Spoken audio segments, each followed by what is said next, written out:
something like melody soaring through the atmosphere. This is classic dream pop. This is probably my favorite record on this entire fantasy playlist. I absolutely adored this record back in the fall of 2005. Death Cab for Cutie, Soul Meets Body.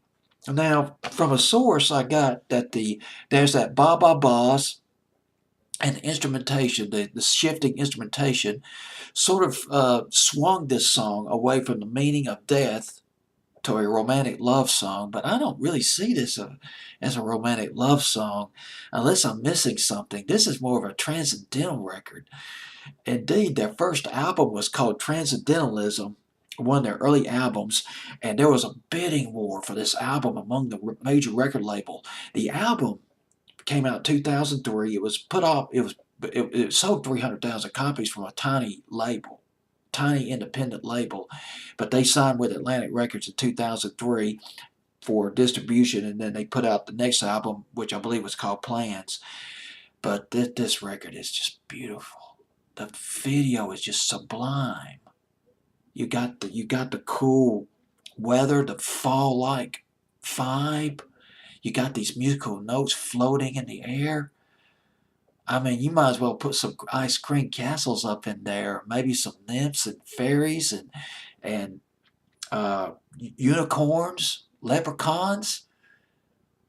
It fit right into this video, right into this song. That's what I think of when I get into this record. It turns out, now I didn't know this. I never heard of Death Cab for Cutie until I heard this record. But I remember a friend of mine at work said, "Oh man, these guys go back." Indeed, they do. They go back to the late 90s.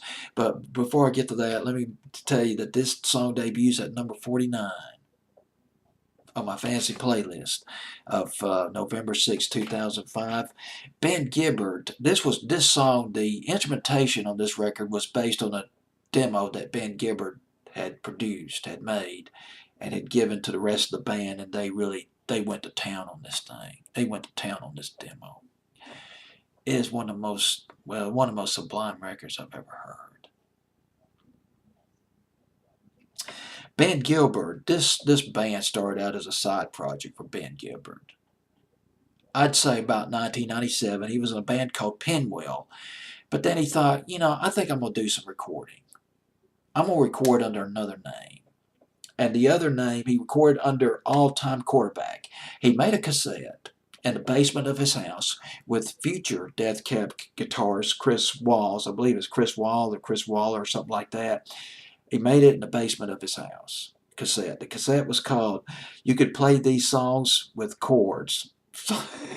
Something of that. I guess that sense of humor just coming through with Van Gilbert. Well, anyway, I'm trying to think of the other song. Kath was another fantastic song by them. But there was another song they did in 2008.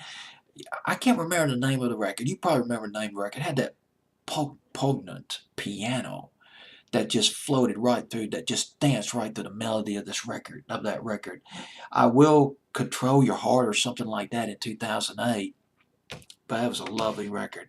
And then let me read you a few of the lyrics. I got to do this. On a record like this, on a transcendence record like this, you got to read some lyrics. If I can bring it up for you real quick. I don't want to waste too much time on this. Here's a lyric. "'Cause in my head there's a Greyhound station where I send my thoughts to far-off destinations so they may have a chance of finding a place where they're far more suited than here." God, I mean, this dream pop. I mean, it's classic dream pop. It's almost a stream of consciousness being templated into a basic commercial melody. I cannot guess what we'll discover when we turn the dirt with our palms cupped like shovels. But I know our filthy hands can wash one another's, and not one speck will remain. I do believe it's true that there are roads left in both of our shoes. But if the silence takes you, then I hope it takes me too. Well, this might be a romantic song. I might be wrong. This is a different take on a romantic record for sure. This is an original song. There's no question about it. But I love this ending of this record. I won't read you the whole thing, but I can't do that. It's just not fair. I love this. So brown eyes, I'll hold you near. Oh God, that is romantic. 'Cause you're the only song I want to hear. I think he's talking to his girlfriend. If this is about his girlfriend, imagine what she's thinking. She's like, oh man, this is absolutely awesome. 'Cause you're the only song I want to hear. A melody softly soaring through my atmosphere.